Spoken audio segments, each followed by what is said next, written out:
दिल तूर दिहलू त चिता जला दिहा, दिल तूर दिहलू त चिता जला दिहा। कफन ना मिली तो दुपट्टा उड़ा दिहा। केहू पूछी कि ये अशोक हसियाना के का रोग रहे, सर झुका के मोहब्बत बता दिहा, मोहब्बत बता दिहा ये हमर जान।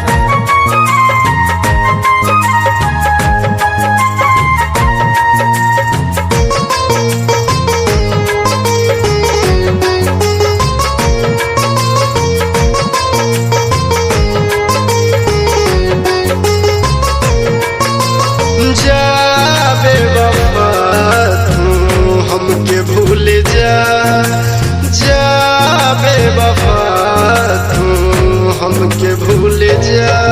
जैसे सूरज से चांद दूर भइल जैसे जा, जैसे सूरज से चांद दूर भइल जैसे जा।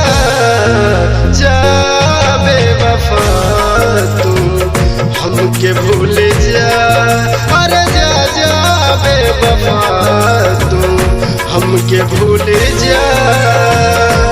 अखिए हया हो अखिए कया हो, अखिए हया हो अखिए कया हो। अखिया से अखिया मिलावल ला जाला, प्यार गरीब अमीर देख के कई ला जाला, कई ला जाला।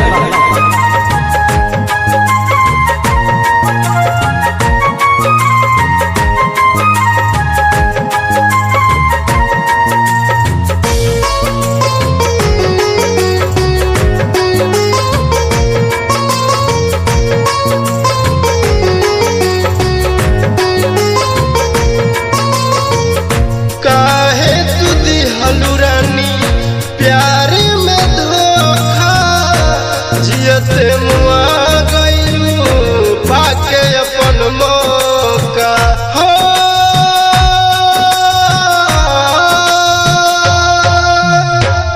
काहे तू दिहलू रानी प्यार में धोखा जियते मुआ गइलू पाके अपन मौका। प्यार कई के हमसे काहे तू दगा कइलू जा, जाबे वफा तू हमके भूल जा, अरे जा जाबे वफा तू हमके भूल जा। जाबे वफा तू हमके भूल जा। हम का जन्नी की तू करबू बेवफाई, हम का जन्नी की तू करबू बेवफाई। जाए बेवफा सनम आज सरबे बनल बा दिल के दवाई, दिल के दवाई।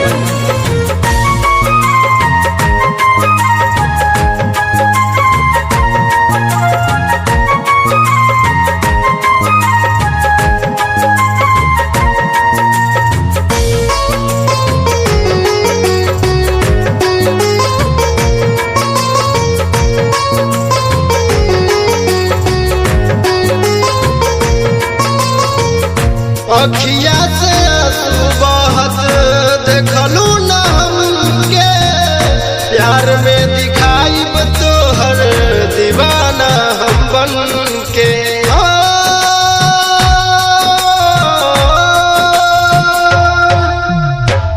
अखिया से आंसू बहत देखलू न हमके, प्यार में दिखाई तोहर दीवाना हम बन के।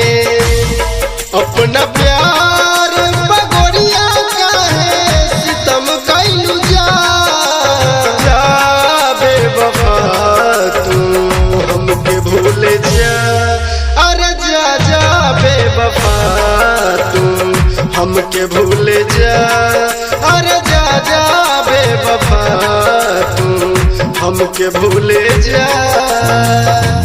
तहरे खातिर छोड़नी बाबूजी महतरिया, तहरे खातिर छोड़नी बाबूजी महतरिया। रेंगनी के काट जैसे गड़े दिन रतिया, गड़े दिन रतिया।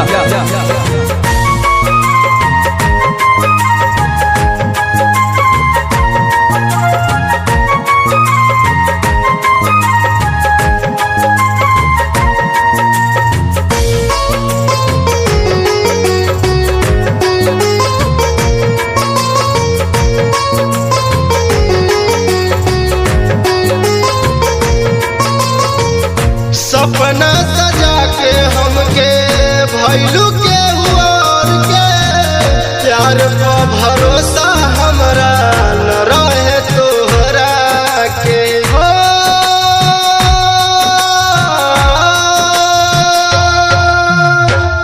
सपना सजा के हमके भैलू के और के प्यार पर भरोसा हमरा न रहे तोहरा के।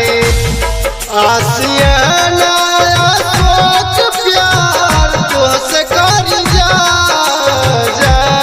बेवफा तू हमके भूल जा। अरे जा बेवफा तू हमके भूल जा बेवफा तू हमके भूल